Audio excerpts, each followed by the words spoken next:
doing some video this time. So welcome back to, what did I call it? Vampire Campfire? But we might make up a new name since we're doing some different stuff, not involving vampires. Scotland Hotland. Scotland Hotland. Fuck yeah. Oh, and here we've got some of that going on. If you can't tell, it's a Native American man ravishing a nice white woman. No, racist. Racist Rambo. Yeah, if you want to know, the guy's name is Flaming Arrow. It's not innuendo at all. Flaming Arrow. There's another one named, what was it? Quick Rabbit? Swift Rabbit. I turned to a page that had it right on there. Okay, so yeah, we've got Steal the Flame by Joanne Red, author of To Love an Eagle. So I'm guessing this isn't her first Native American exploitation book. And we have Mcclairen'S, the passionate one. He's the passionate one. No woman could resist the pleasures he offered. ... By Connie Brockway, award-winning author of My Dearest Enemy. Look at that kill. Man on the back. Yeah, that's Ash. His name is Ashton Merrick. I didn't look at the back. Yeah. The lady's name is Rhiannon Fleetwood Mac. He offered her a savage passion. Racist. She would surrender only to his enduring love. Pinot. It's Pinot Grigio, you know, the famous artist and wine. I don't have an artist, it's just a dude. Brandy, that's the woman's name. Brandy. Too far gone. We're too far gone. Mcclairen'S. The passionate one. The passionate one. Alright, shall I just open to a random page? How about we do, like, the first paragraph of the beginning? Okay. And then we can flip around so we can get some, like, maybe some context to the era? Okay. I don't know. Prologue. Oh, we already know the era in the first two words. In 1523, the Mcclairen chieftain Dougal of Donny. Dougal. Oh, so this is like Braveheart times? Yes. Like Braveheart times. Before the British happened? Yes. Okay. Stood on northern Scotland's high headlands, looked out at a rocky island rising from the churning sea, and ordered a fortress built there. He had carefully picked this particular ground, it being an isolated pine-strewn island connected to the headland by a single ramp of flinty rock, more oft submerged than dry. That was not dry. No man would step foot on that isle without being seen, and no army would cross that narrow land bridge if Dougal deemed differently. No, it was the Romans that invaded Scotland first, wasn't it? Yeah. The only reason I know this, by the way, is because I'm watching Outlander. Well, there you go. Which is something we should read here, because it's a better written thing. Dougal deemed differently. And then the next two words are Dougal designed. Woo! Dougal search. Dougal maps. Dougal images. Dougal designed the castle in the shape of a U. The short central facade facing squarely north. Oh, yeah, okay, well, let's squarely face north against the sea, while its two wings swept back, forming an open courtyard on the south. Below the courtyard, he had a terraced garden cut into the rock where, protected from north gales by the castle's bulk, orchards and kitchen gardens could flourish, making the fortress proof against any siege. Castle by the sea. In 1523 Scotland. 1523. Ooh, Dougal did not stint on supplying his castle with creature comforts, blanketing the chill walls with thick tapestries, and carpeting the flagstone rooms with Oriental rugs. Oriental rugs. Let me just take my ship over to the Orient real quick. Treasure from the Orient! Soon it was done. Oh, that was the wrong sentence. Soon it was done. It was when it was done, but I said soon because that's in a different paragraph. Dougal set off to bring back the inspiration for his work. Gordon McIntyre's black-haired daughter. He'd seen Elizabeth only once before, on her 13th birthday, Dougal knew that McIntyre had planned to align his child with a richer clan than the Mcclairen'S. It mattered not to Dougal. The McLeods. Highlander. There can only be one. Just wait. Oh no. He swore to have her whatever the price. He persuaded the old McIntyre chief of the fervor of his suit with gifts and coins. And at the sight of Dougal's 70 well-armed Highlanders... But there can only be one. You can't have 70! You can only have... Dougal! You had to get rid of the other 69. There can only be one. Happily, the wench had not yet married, though Dougal swore on his deathbed it wouldn't have mattered if she had. And so they wed, and he carried her back to his island. Just thrust her over my shoulder and carried her your off. daughter. Let's get the fuck out of here. Legend says that on their arrival, Dougal stopped some distance from the isle, rising from a sea of mist, and pointed at the great castle and vowed that once those walls, Elizabeth would remain innocent of the man's touch save his own. The lassie's cheeks grew red on hearing her new husband's ardent oath, thus christening the great grey fortness. The great fortness. Your great fortness. I salute you. Fortress, with the unlikely name of Maiden's Blush. Well, Maiden's Blush she had remained all throughout Dougal's long life, and that of his sons. Throughout the bloody 16th century, not once did she fall to an enemy hands, or even when Scotland's Queen Mary had been beheaded. Guess who has a timeline? I think that's the first book we've done that actually takes place in history, like not just Todayland and Dullsville. Dullsville. The castle remained a loyal Stuart kept through the Hanovers' rule and the Civil War into the 17th century when James II was exiled to France and the German George took the throne. Her thick stone walls glistening to a gathering of Highland chiefs. Her thick stone walls. It's trying to ease us into the sass here. Gathering of Highland chiefs swearing allegiance to the king across the water. Any army attempting to take it by force was doomed to failure. Doomed! It could only prove an embarrassment when it stood against the might of George's army and held. Maiden's Blush shall never... Thus the crown never ventured, and Maiden's Blush never fell, nor was she ever threatened. Until, that is, one rare summer in the third decade of the 18th century, when heather grew so thickly it hid the island's sharp old bones beneath the mantle of lavender flowers, and a gentle trade wind charmed a riot of brambled roses into bloom. That year, Maiden's Blush housed a score of Mcclairen'S from diverse branches of the clan, all living under the care of Ian Mcclairen, Marquis of Don. Ian had come unexpectedly into his rank of chief. His 3 older brothers had died as a result of their part in the uprising of 1719. Colin, his younger brother, had gone to make his fortune in the East Indies, leaving Ian Laird. Ian never married. Instead, over the years, he gathered his clan in the castle. All of them were black-haired and fervent, with the Mcclairen knack for loyalty and the Mcclairen curse for bullheadedness. The youngest and the prettiest of these was Ian's distant cousin. Oh no, don't marry your cousin. Janet Jackson. Whom Ian doted on as the child he never had. Oh, okay. Whew. Whew. Family. He would have given her anything in his power to give, anything she wanted. Yeah, okay, there's a comma. Yeah, there's a comma. We're good. I just read weird. I suck.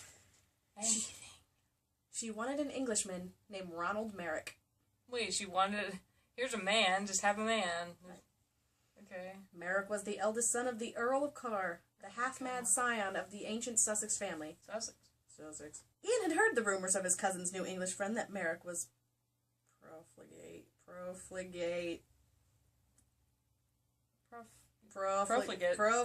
don't know. Look it up. Profligate. Recklessly extravagant or wasteful in the use of words. But then this is completely redundant then, if that's what it means. Profligate.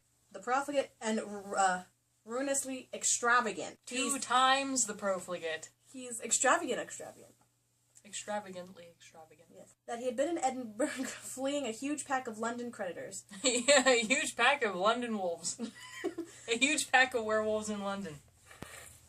Oh! But Ian, having more heart than insight, paid little heed to these tales. All young men, Ian reasoned, won't such excess if they lacked purpose and everything. I said want. No, it says won't. It says won't. And everything Merrick said gave Ian reason to believe that the Englishman had found his purpose. And the same one Ian owned, returning James III to English throne. You have your finger in it? And then you said it's coming. Okay. It's coming. Okay. Hey! This guy specifically right here. He's coming. Oh, let me tell you. Gorgeous, charming, and urbane. Well-read and inbred. What? Well-read. Well-read and inbred. That's what it said! That's what it says? Well-read and inbred. But it rhymed, and that's what got me. Well read and inbred. I mean, it's just the sign of quality in these people. Ooh. Okay, well, the well-read and inbred Wonald. Wonald Merrick. Wonald Merrick was a penultimate example of amorality. Oh my god, did this person just go through a thesaurus and look up, like, synonyms of easy words? Like, I know how to say penultimate, though. he's a guy, and he's got some stuff, like, He's an inbred, extravagant dude. He's very well read. Also inbred. Yet Merrick was by no means the black sheep of his family. He was representative of the breed. He's inbred. You breed. Being no better or worse, simply blessed or cursed with a spectacular combination of good looks and an agility of mind that allowed him to better serve his master. His own desire. Merrick's desire was simple. He wanted society to bend its collective knee before him. Dang. His self-absorption was unparalleled. His sense of duty non-existent. He served what best served his purposes, and those purposes were whatever best served himself. This guy. I'm all about myself. Nobody. Nobody. Oh. It's staring at me. I was like, all about the cannibals, no animals. Are you serious right now? I know. Oh my god. Usually these books have like a billion chapters, so it makes you feel like you're making progress. I think this one's got like 19, 20... I'm only on the prologue. 26. I'm Oh, only on the prologue, and I've still got like a way long time to go, and we're still talking about like Highland brides and... Highland brides? There can Highland only be brides. one? There can only be one. Envy grew in him like a canker. He grew to hate the Mcclairen'S. He's going to London. Only Janet knew of it. Colin Mcclairen, Ian's long-absent brother, sent his wife and children to the Mcclairen Isle. 2 years later, in 1745, Bonnie Prince Charlie landed in the north of Scotland. Bonnie Prince Charlie. There's a clan betrayal. Betrayal. Wit had renamed it Wonton's Blush because of the embarrassment of ornamentation. Wonton's Blush? Ash. Ash is... Oh, it's Janet's son. Ash is Janet's son. Okay. Laird. Oh! Oh. Ash has a brother named Rain, but not for a few years, eh? Oh, we're Canadian now. I don't know what's happening. I'm just, like, going through. Beheading! It belongs to the Laird. I like saying Laird. There's some shit happening. Beautiful. Husbandly Cluck. Husbandly. Cluck. There's been an accident, one of the disheveled band exclaimed. Lady Carr, she's fallen from the cliffs. Oh, no. Where is she? Carr's body trembled. On the rocks? Is she alive? God, man, answer me! God, man, answer me. The man sobbed, shaking his My head. God. We saw her body on the rocks below. I tell you, that's where she was. She was on the rocks. We tried to get down to her, but it was no use. The sea took her. That's what it said. The sea took her. Oh my god. This asshole Englishman took over the Mcclairen estate, married Janet, and now they're having some battle over this estate with the Mcclairens, this asshole Englishman, and the people of Carr. And now Lady Carr is dead. And now Lady Carr is dead. But Janet's still alive. Ash Merrick. Ash Merrick so is Merrick is alive. His father. Yeah, but I think he's part Mcclairen. I think Janet's Mcclairen. Mm-hmm. Married Merrick. Married Merrick. Half Scottish. Which I guess would explain the dark hair. So, our main character, the stud muffin of the book, I'm guessing it's going to be another woman as the main character. But that's the meat right there. I'm sorry. There's a wagon back here. There's a guy sitting there, so he's just got to be like checking that shit out. Yeah, watching racist get on some of Rambo that. get on Yeah, with the ginger. there's a fucking guy in the boat there in the boat. He's just checking. He's like, I'm just not gonna stop that. Shall I open to a random page? Sure. All right. Chapter 21. Ash saw the spark of uncertainty in her eyes die, snuffed out with Carr's words. She had been searching for a reason for his actions. Carr had supplied one. Hatred of his father seethed in him. Carr's words left him nothing but the rat-tail shreds of pride, and Ash refused to lose those here. The what? The rat-tail shreds of pride. Rhiannon was lost to him. Her cold, appreciative smile flailed him with its lack of accusation. That was the worst of it. He'd done no less than what she had expected. He'd almost duped her again. I saw the word duped. It's Pascal Dupuy's birthday today. Yes, it is. Happy birthday, Pascal Dupuy. We love you. It's because it said dupe. If the Pittsburgh Penguins win against the Senators tonight, they clinch their playoff spot. Thank God, because they suck this season, kind of, sort of, a little bit. But in other words, the Calgary Flames have made it into the playoffs, and I've been calling that since September. In your face, someone owed me $5. Okay. Anyway, now back to our regular scheduled.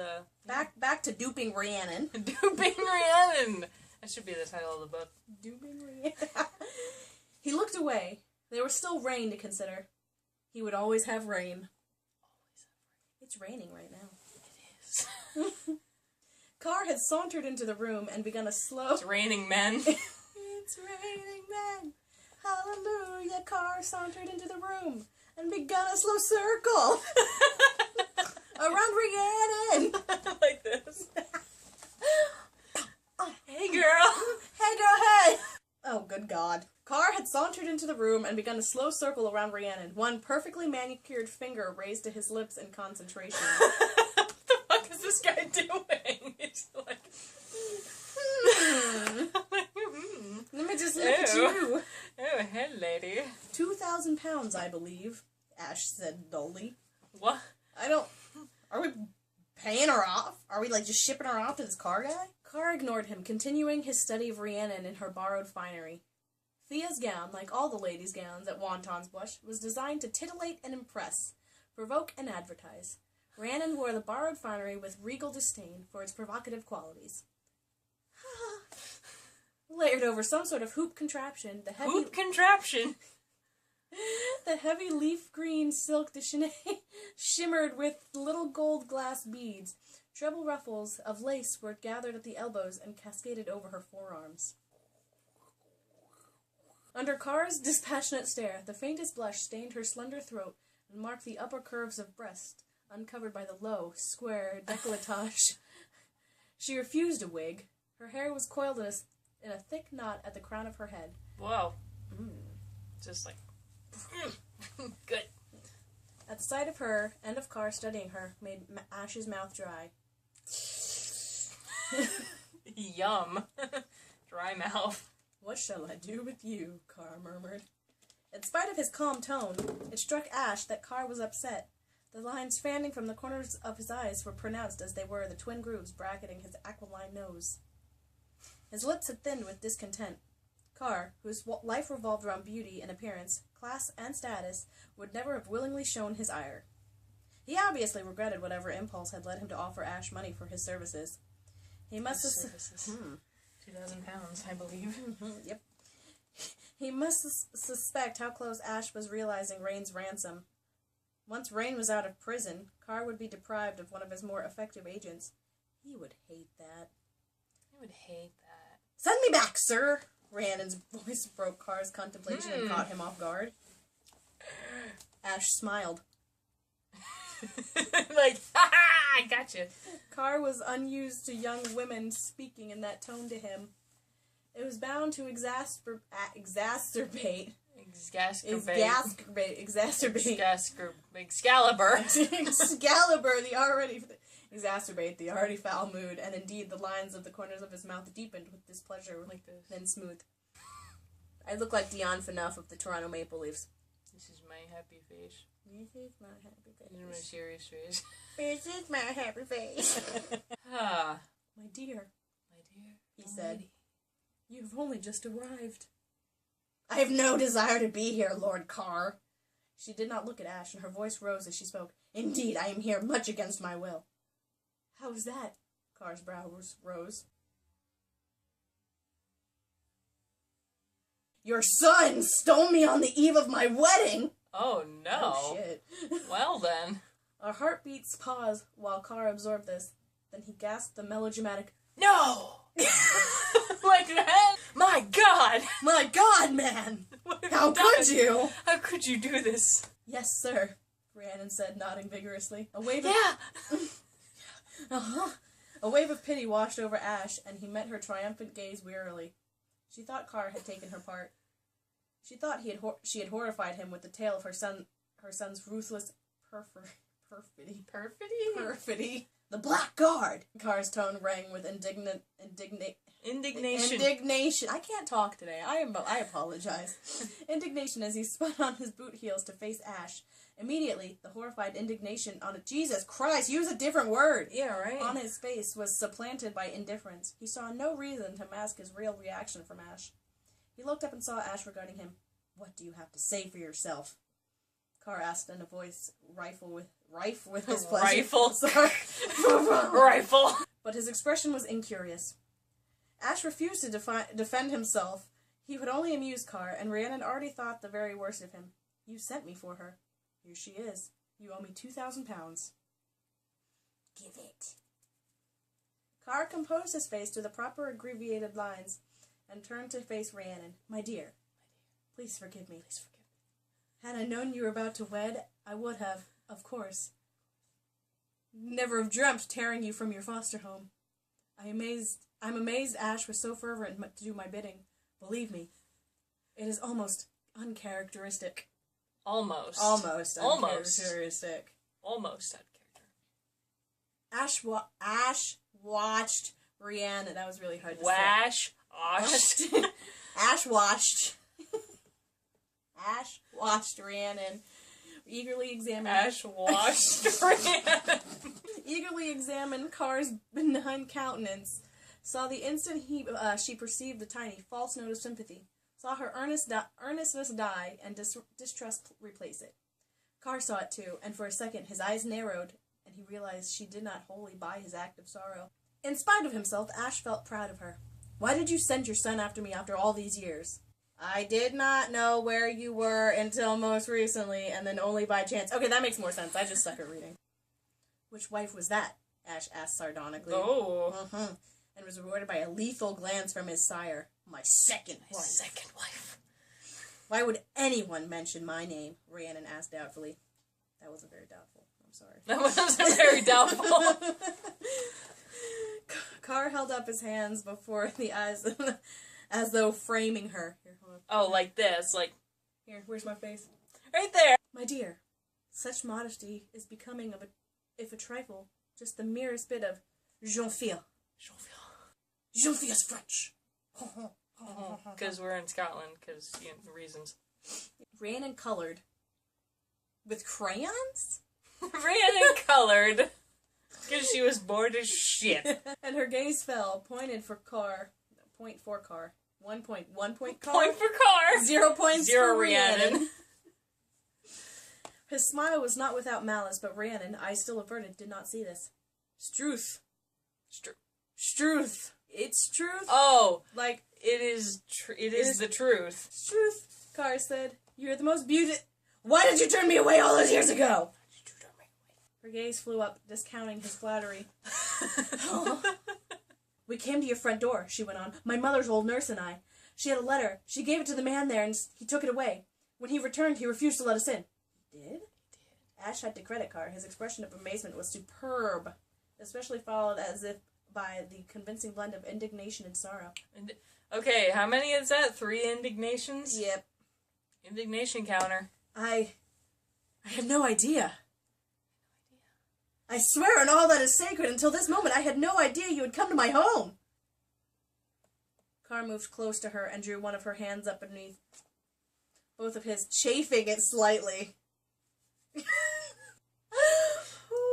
Chafing it like... I heard of what Cumberland was doing, of course. I knew your family would likely be punished for being dragged into taking a stance in part of the Pretender. My family gave their lives for him. Willingly! Rhiannon burst out. They were not coerced. They committed themselves with valor and honor and pride. And James Stewart is no pretender. Her outburst seemed to startle Rhiannon as much as Carr, for soon the words had escaped her. She bit hard on her lips. Oh, like, shit. Not just one, both. Like, fuck. I shouldn't have said that. Carr looked briefly taken aback, but then, seeing Rhiannon's discomfiture... Of course, my dear. Of course, he crooned. And after I heard that Cumberland Of course, my dear.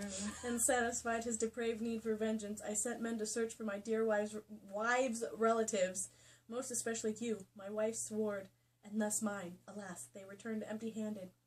He lifted one hand with his fingertips, to be forced to meet his eyes. Mcclairen'S Isle the movie. Let's make it. She's just gonna have that face the whole part after she does it. It's like... It took all of Ash's self-control to stand still, but if he were to indicate by word or deed that Rhiannon meant anything more to him than 2,000 pounds Carr had promised for her, Carr would use that to his advantage.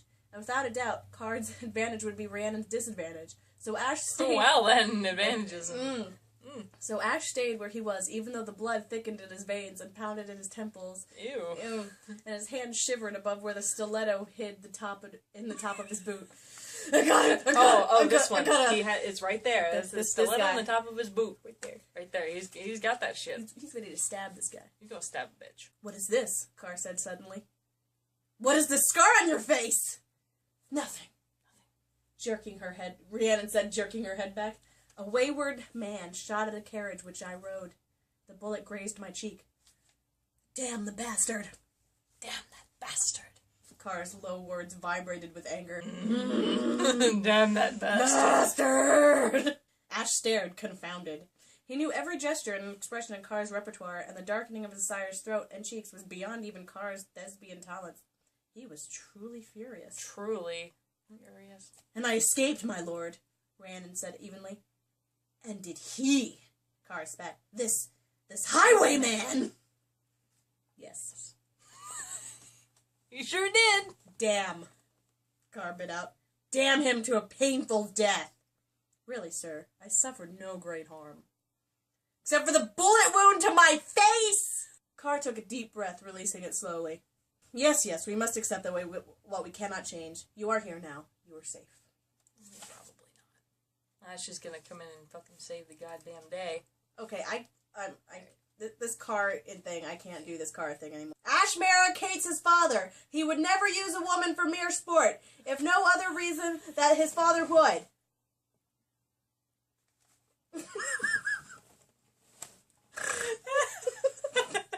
You read that? It's like someone holding a scroll, like, Ash would never use a woman for sport. Let all the people in the kingdom know. This man is not a bad one. Of course he wanted the girl. He wasn't so used up, he thought angrily, and wouldn't appreciate swimming a fresh, vivacious chit. He stirred uneasily. He's like, I want that girl! This stew will surely win her over. My award-winning blueberry pie.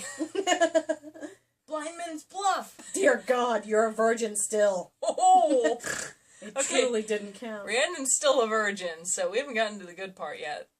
So we will continue in part 2 of Mcclairen'S Isle, the passionate one.